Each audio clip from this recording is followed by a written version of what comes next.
মোৰ নাম ৰীতা গুৰুং বৰুৱা। তাৰপিছত মই টিংখাওলৈ বিয়া হৈছোঁ। মোৰ যোনজন ডাঙৰ ককাইদেউ তেখেতৰ নাম চন্দন গুৰুং আছিলে।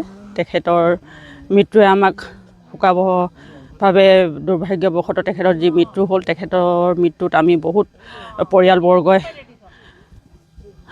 দুখ পাইছোঁ। কাৰণ তেখেতৰ যি কৰ্মৰাজি আছিলে, ঘৰৰ কাম প্ৰতি যিটো ৰাপ আছিলে, তেখেতৰ মানে ঘৰৰ অৱস্থা আমি বহুত সৰুৰ পৰা আমি নোখোৱা নোবোৱাকৈ আমি যেনেকৈ মানে ভাল ৰিজাল্ট কৰি পিনে চেষ্টা কৰিছিলোঁ আমি পঢ়িবলৈ, যেনেকৈ নিজৰ জীৱনটো আগবঢ়াবলৈ। কিন্তু আজি যি দুৰ্ভাগ্যবশতঃ তেখেতৰ বাহিৰত মৃত্যু হ'ল, তাত আমি বৰ মৰ্মান্তিক দুখ পাইছোঁ।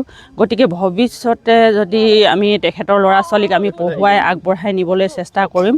বহুত ভাল আছিলে পঢ়াত। ছোৱালীজনী এইবাৰ মেট্ৰিক দিব আৰু ল'ৰাটো ক্লাছ 8ত। পঢ়ুৱাৰ মানে বহুত হাবিয়াস আছিলে তেখেতৰ।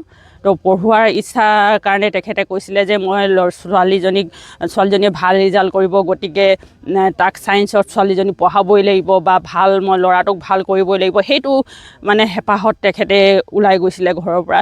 তেখেতৰ সপোনখিনিও পূৰণ নহ'ল। আমাক যি তেখেতৰ মৃত্যুৱে যি আমাক আঘাত দিছে, কিন্তু আমি ইয়াৰ পৰাই মানে বিমল বৰা ছাৰক ইয়াৰ পৰাই ধন্যবাদ দিছোঁ। তেখেতে যি চেঞ্জ ছিষ্টেমত আমাক তেখেতৰ মৃত্যুদেহটো আমি চাগে দৰ্শন কৰিব নাপালোঁহেঁতেন, কিন্তু তেখেতে যিখিনি আমাক সহায় সহযোগিতা কৰিছে, তেখেতক আমি ইয়াৰ পৰাই পৰিয়ালবৰ্গই